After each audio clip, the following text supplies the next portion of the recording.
కాంగ్రెస్ లో మంత్రులు ఎమ్మెల్యేలు అందరూ తెలంగాణను దోచుకు తింటున్నారని ఆరోపించారు మాజీ మంత్రి ఎర్రబెల్లి దయాకర్ రావు. మంత్రులు ఎక్కువ దోచుకుంటున్నారని ఎమ్మెల్యేలందరూ అసంతృప్తితోనే ఉన్నారన్నారు.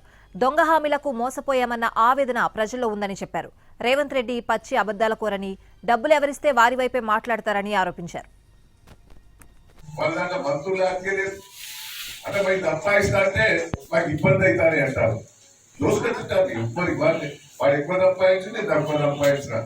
ఆ సంపాదనలు కూడా లెక్కలేసుకుంటారు భక్తులు. ఏం లేదు వారికి ఆ పని అయితే నాకు పని అయితే లేదు.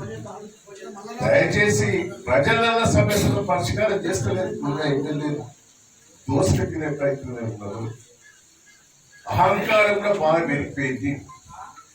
రేవంత్ రెడ్డి, నేను ఎప్పుడు చెప్తా, రేవంత్ రెడ్డి ఎవరు న్యాయపడి తిరిగేది మంచి అబద్ధాలకు, పకడ్బందీగా అబద్ధాలు అంటారు, నచ్చటట్టు మాట్లాడుతారు.